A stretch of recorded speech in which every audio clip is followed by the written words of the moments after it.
Hello, I'm Ben Kirby, Lake Orion Community School Superintendent, and welcome to the October-ish edition of the Inside the Dragons. As we head into November, our district has made significant adjustments throughout our many areas. As you can see here, we held our first in-person Board of Education meeting in late October with the appropriate safety and distancing measures implemented. In this edition of the show, you will see how our elementary students adapted to returning to in-person learning on the first day and the various protocols and procedures implemented to keep the students and the staff safe. At Lake Orion High School, students have continued to learn in the remote setting, but the school has found different ways to accommodate the in-person interactions when necessary. The theater program practiced and performed its fall productions outdoors, running the show Metamorphosis. They did that outdoors at the Orion Township's Wildwood Amphitheater, and the high school administration structured testing dates for both the SAT and the PSAT at the beginning and end of the month, bringing students into the building on specific dates to complete the testing in a safe and appropriate manner.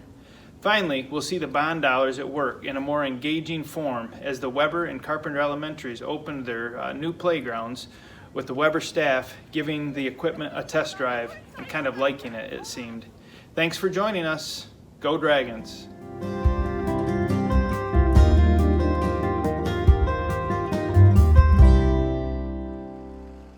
After nearly 2 months of remote learning, the district's elementary students returned to in-person learning during the final week of October, with the buses rolling as usual early in the morning.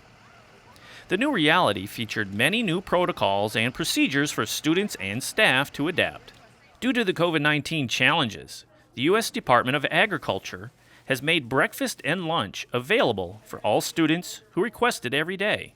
When students began each day, their parents were responsible for completing and showing the Clear2Go health screening app, sharing that they do not have COVID-19 symptoms. That occurs prior to boarding the bus and being dropped off at school. By observing markers and signs in each hallway, the students remain to the side of the hallway to keep distance from others moving in the other direction. The students use different methods, including keeping their arms out while walking, to remind them to keep distance from their classmates. Once in the building, students and staff will wear masks all day, the primary preventative measure from health professionals to prevent the spread of the virus. Students in the classroom are now seated in rows, facing forward, with their desks distanced as much as possible to prevent movement and physical interaction when in the classroom. When students are outdoors for recess, they are divided into separate sections of the playground so they can stay with their class and avoid interacting with other classes. They will still wear masks on the playground unless they are remaining 6 feet away from the other students. Eating will be the only time students are without their masks in the buildings. Most elementary classes will remain in their classrooms for lunchtime, except the 1 to 2 times per week when they will eat in the cafeteria. On those occasions, efforts will be made to distance the students as much as possible, because only 1 to 2 classes will be in the cafeteria at one time. There will be changes for parents, as visitors will not be allowed in the buildings. But the schools will find different ways to accommodate drop-off items during the day with tables for those items. To maintain the cleanliness in the room, teachers will spray and wipe all highly touched surfaces and desks when the students leave the room. Adapting to the new protocols is a challenge for all students and staff members, but everyone embraced the chance to be back in the building and for the students to see their friends. Though there were a number of adjustments returning to school, everyone was glad for some normalcy as the school year moved forward.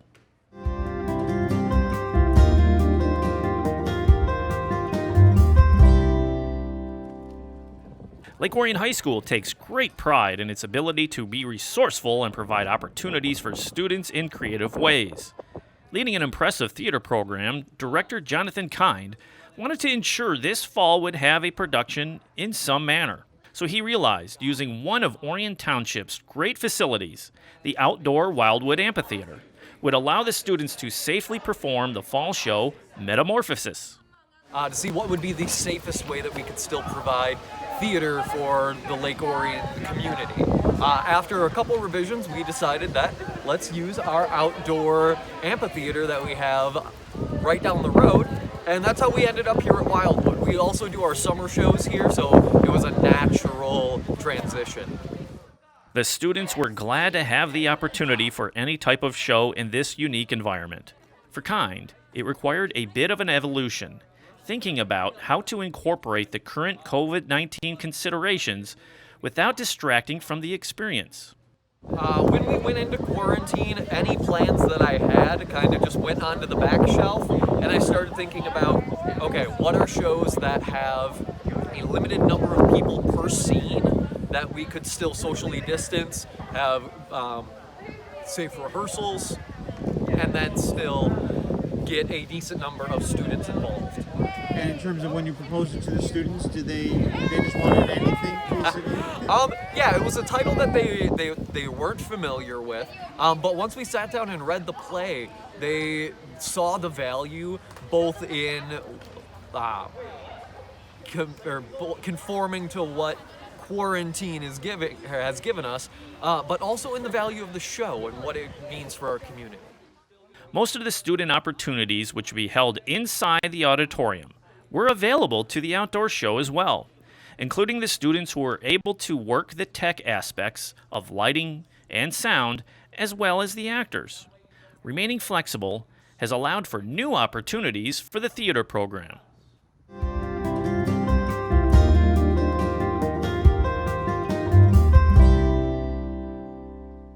With Lake Orion High School in a remote setting until mid-November, the school administration still had to find a way for students to complete their national testing procedures. The SAT for seniors who missed it in the spring due to the school shutdown was hosted by the school in early October. But the logistics and planning required to bring those students into the building for most of a day was challenging. Well, we started meeting back in May so that we could figure out what was going to happen. And as the state brought in more information, we started to create our plan. When the state gave us our deadlines, our dates as options, we picked our testing date and we figured out how we were going to accommodate our students and community best. There was a lot of concern, I know that, because obviously this is such a big part of going to college and everything. How does this fit in kind of the whole concern of all junior parents and senior parents about as they look forward about this unusual year? Well, it's an opportunity for students to take the SAT national test for free in a normal school environment that they're used to. So that causes a lot of concern. Some colleges and universities have waived testing requirements for admission. Some still haven't. The one thing I advise parents to do is look at the universities they want to go to and check out what their requirements are going to be. If they would like standardized testing, this is a great opportunity to get it for free in an environment that you're used to, with faces that you're used to and that you know, so that it brings that level of comfort. As you started to hear from parents and students, was there apprehension about this and just kind of how this was going to work, that it would be a little different? Some students and families are still nervous about coming back into the building during the pandemic. So one thing we had to do was make sure we communicate and reassure parents about our screening protocols and safety protocols that will be in place for our environment for testing. Testing classroom sizes are very small, about 10 to 15 less students than would be in the classroom during a normal environment for testing. So we wanted to make sure that the testing rooms were small, desks were socially distanced, which also helps with testing guidelines for distancing. And we wanted to make sure that all students go through the screening process and that everyone will feel comfortable in the building again. With 435 students taking the SAT in the school, with LOCS staff members serving as proctors in the classrooms, the day was a success, getting the students in and out safely, and a good test run for the administration as they planned for their eventual return to school. The process was replicated on a larger scale with nearly 900 9th, 10th, and 11th grade students at the end of October for the PSAT. The dynamics of applying for college continue to evolve. It's actually putting more focus on what the student has done for 4 years rather than what they've done for a day. So looking at their actual full educational profile is what a lot of universities are looking at now with their admissions process. As you guys counsel students, does that assist you? Have you had to change kind of the way you guide them and everything? I think our counselors are doing a great job of having those conversations, especially now it's giving students the opportunity to actually reach out to those universities, to start to have that one-to-one communication with what the guidelines are, what the admission process is, and also teaching our students how to actually develop a good academic profile and what to send out with their academic profile, even if we didn't have testing.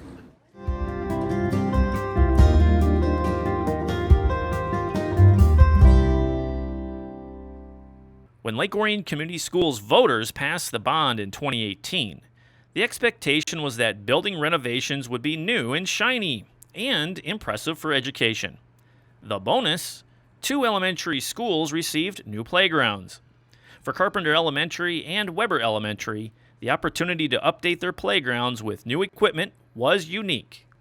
I'm outside here, so it's why, more than 6 feet away from everybody, so I'm able to have my mask off. Just wanted to highlight, we've had all this construction going on inside the building, but we also had some awesome construction outside. We got this brand new structure that I am very excited to have the kids be able to play on. Also, big excitement for me at least, you guys may not be as excited about it, but we had our playground mulch completely refurbished and redone. So they tore up all the old stuff, got rid of all the weeds, and we got some brand new playscape out here. So we are excited to have everyone back here and ready to fill this playground with a lot of fun. We were going to pick up the old playground and move it, but then we found out that it was almost the same price to get us a new playground. So the bond team got together and looked at some colors and some equipment to pick the best playground ever for Weber. Today we had a staff lunch, and now we're playing to get to know the equipment a little bit. We're just going to break it in for the kids today. So Weber staff are having a blast out here.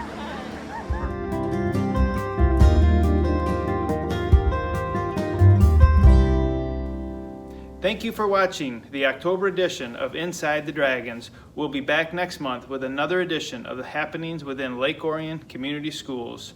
Go Dragons!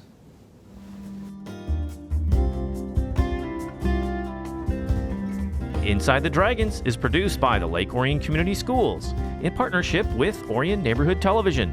For up-to-date news and information about the Lake Orion Schools, visit our website at lakeorionschools.org.